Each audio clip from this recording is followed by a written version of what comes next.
And then many sick and maimed came to Jesus, asking him, "If you know all things, tell us, why do we suffer with these grievous plagues? Why are we not whole like other men? Master, heal us, that we too may be made strong, and need abide no longer in our misery. We know that you have it in your power to heal all manner of disease. Free us from Satan and from all his great afflictions. Master, have compassion on us." And Jesus answered, "Happy are you that you hunger for the truth, for I will satisfy you with the bread of wisdom. Happy are you that you knock, for I will open to you the door of life. Happy are you that you would cast off the power of Satan, for I will lead you into the kingdom of our mother's angels, where the power of Satan cannot enter." And they asked him in amazement, "Who is our mother, and which her angels? And where is her kingdom?" "Your mother is in you, and you in her. She bore you, she gives you life. It was she who gave to you your body, and to her shall you one day give it back again. Happy are you when you come to know her, and her kingdom, if you receive your mother's angels, and if you do her laws. I tell you truly, he who does these things shall never see disease. For the power of our mother is above all. And it destroys Satan and his kingdom, and has rule over all your bodies, and all living things. The blood which runs in us is born of the blood of our earthly mother. Her blood falls from the clouds, leaps from the womb of the earth, babbles in the brooks of the mountains, flows wide in the rivers of the plains, sleeps in the lakes, rages mightily in tempestuous seas. The air which we breathe is born of the breath of our earthly mother.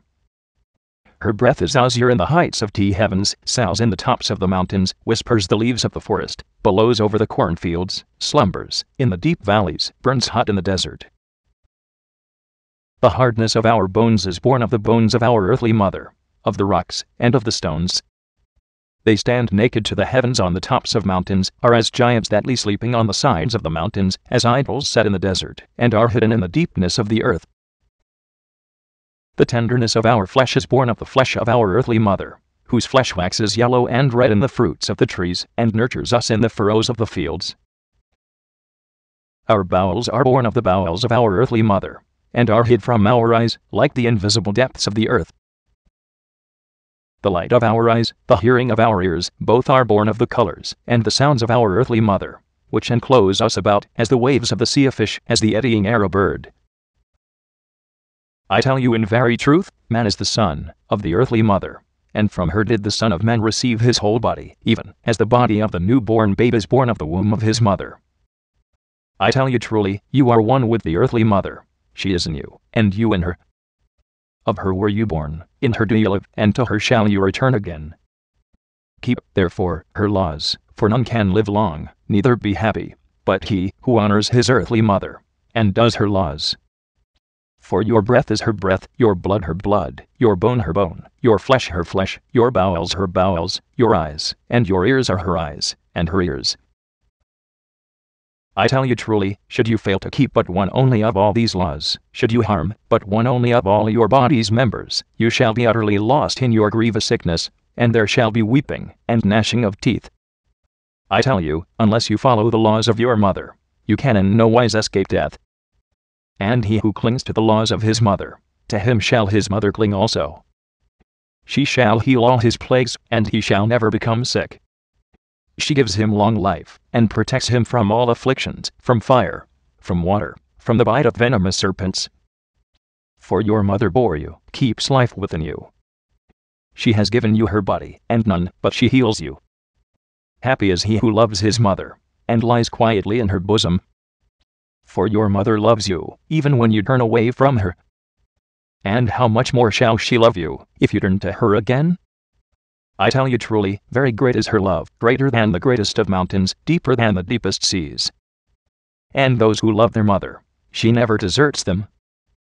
As the hen protects her chickens, as the lioness her cubs, as the mother her newborn babe, so does the earthly mother protect the Son of Man, from all danger, and from all evils. For I tell you truly, evils and dangers innumerable lie in wait for the sons of men. Beelzebub, the prince of all devils, the source of every evil, lies in wait in the body of all the sons of men. He is death, the lord of every plague, and taking upon him a pleasing raiment, he tempts and entices the sons of men. Riches does he promise, and power, and splendid palaces, and garments of gold and silver, and a multitude of servants. All these he promises renown and glory, fornication, and lustfulness, gluttony, and wine-bibbing, riotous living, and slothfulness, and idle days, and he entices every one by that to which their heart is most inclined. And in the day that the sons of men have already become the slaves of all these vanities and abominations, then in payment thereof he snatches from the sons of men all those things which the earthly mother gave them so abundantly. He takes from them their breath, their blood, their bone, their flesh, their bowels, their eyes, and their ears. And the breath of the Son of Man becomes short and stifled, full of pain and evil-smelling, like the breath of unclean beasts. And his blood becomes thick and evil-smelling, like the water of the swamps. It clots and blackens, like the night of death. And his bone becomes hard and knotted. It melts away within and breaks asunder, as a stone falling down upon a rock. And his flesh waxes fat and watery. It rots and putrefies, with scabs and boils, that are an abomination. And his bowels become full with abominable filthiness, with oozing streams of decay, and multitudes of abominable worms have their habitation there. And his eyes grow dim, till dark night enshrouds them, and his ears become stopped, like the silence of the grave. And last of all shall the erring Son of Man lose life. For he kept not the laws of his mother, and added sin to sin. Therefore are taken from him all the gifts of the earthly mother, breath, blood, bone, flesh, bowels, eyes, and ears, and after all else, life, with which the earthly mother crowned his body. But if the erring Son of Man be sorry for his sins, and undo them, and return again to his earthly mother, and if he do his earthly mother's laws, and free himself from Satan's clutches, resisting his temptations, then does the earthly mother receive again her erring son with love, and sends him her angels, that they may serve him. I tell you truly, when the Son of Man resists the Satan that dwells in him, and does not his will, in the same hour are found the mother's angels there, that they may serve him with all their power, and free utterly the Son of Man from the power of Satan. For no man can serve two masters. For either he serves Beelzebub and his devils, or else he serves our earthly mother and her angels. Either he serves death or he serves life. I tell you truly, happy are those that do the laws of life, and wander not upon the paths of death. For in them the forces of life wax strong, and they escape the plagues of death. And all those round about him listened to his words with amazement, for his word was with power, and he taught quite otherwise than the priests and scribes. And though the sun was now set, they departed not to their homes. They sat round about Jesus, and asked him, Master, which are these laws of life? Rest with us a while longer, and teach us. We would listen to your teaching, that we may be healed and become righteous. And Jesus himself sat down in their midst, and said, I tell you truly, none can be happy, except he do the law. And the others answered, We all do the laws of Moses, our lawgiver, even as they are written in the Holy Scriptures. And Jesus answered, Seek not the law in your Scriptures, for the law is life, whereas the Scripture is dead. I tell you truly, Moses received not his laws from God in writing, but through the living word. The law is living word of living God, to living prophets for living men. In everything that is life is the law written. You find it in the grass, in the tree, in the river, in the mountain, in the birds of heaven, in the fishes of the sea, but seek it chiefly in yourselves. For I tell you truly, all living things are nearer to God, and the Scripture which is without life.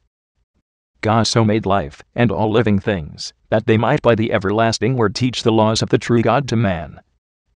God wrote not the laws in the pages of books, but in your heart, and in your spirit.